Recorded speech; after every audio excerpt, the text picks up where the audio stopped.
Good morning. Hey Dallas, what is going on? I am Kenya B, the housewife of real estate.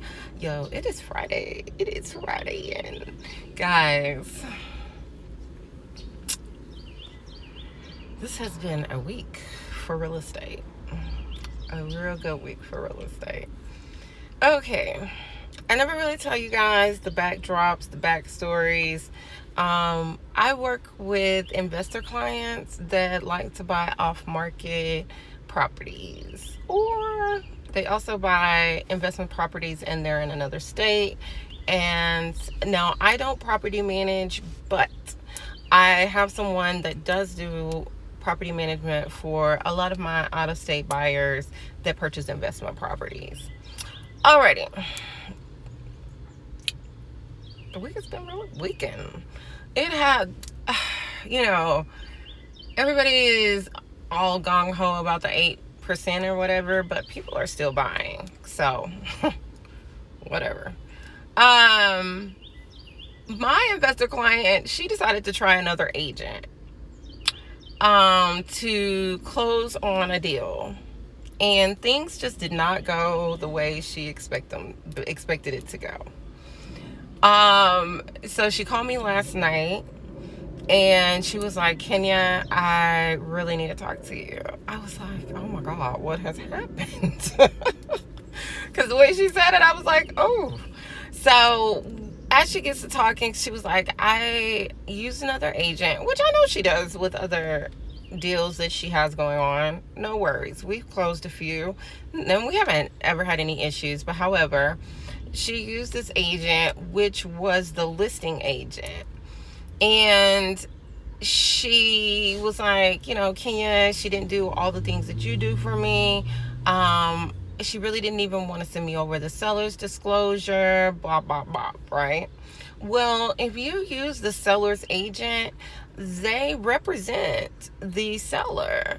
Yes, once you go into, well, she doesn't go under contract, but if she's representing you, she's supposed to be do what's in the best interest for you as well. And sometimes that's the reason I say it's best to have the seller's agent and the buyer's agent, two different representatives, because that person is really working for you.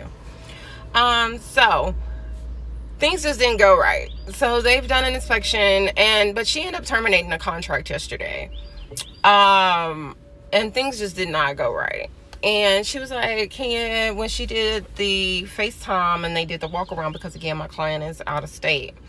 And she did the walk around, she was like, oh, she was really fast. I really couldn't see all the things that was wrong with the apartment. And there's a tenant in the apartment, so they have all their stuff everywhere. So with that being said, once she got the inspection report back, she was talking to the agent and she was like, there's a lot of things wrong with the house, with the condo, and she wanted to lower the price. And she asked the agent for a CMA, and the agent sent her a CMA for like condos that have sold like 60 days ago, 90 days ago. But this house has been on the market now for 100 and something, like 120 days now. So at 225, and the comps was showing, now that I pulled it up for the last 30 days, that condos weren't selling in that area for 225 right now. In the last 30 days, they've been selling for like 190, 195, and if it has been remodeled, that like 200. 225 was at the top, and this house had this condo had a lot of issues. So as me and her are talking, she had already terminated her buyer's rep with the girl yesterday, and she terminated the contract because apparently they had a big blow up. So now I'm able to assist her, and I'm about to go see the condo. Well, actually, she decided not to go with that one. She wanted to go with another one. So I'm about to go see that condo for her and see what happens. Now for client number 2. Client number 2 watches me for my great TikToks. Yay! So I let you know, I was just excited. So she reached out to me, and I was so thankful because normally in my DMs it's just, you're so pretty, oh my god, are you here for business, or da-da-da, are you single, how many kids do you have? So to see somebody actually watch me, listen to me, that was like a blessing. So apparently this client went under contract on a house that she is going to physically move into. She's moving from New Jersey to Texas, to Waxahachie, Texas. And she's already been pre-approved. They put in an offer on a pre-owned home, and it had a lot of issues. The house is listed at $425. Pull comps on it. It shows that houses were selling at that price 90 to maybe 180 some days ago, but not in the last 30 days, last 60 days. No homes have sold at that price. And the house had a lot of issues. So she wanted to ask the seller for money back or to reduce the price on the house. And the new agent, which is a new agent, and I remember being a new agent. Oh gosh, new agent. So the new agent really didn't know, I guess, how to ask. And normally a new agent comes with a mentor. So I was kind of not understanding, but however, she terminated, and she lost her earnest money and she lost her option money because she terminated late.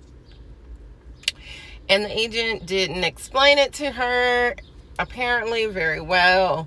She thought that she could terminate at any time. You can't terminate at any time.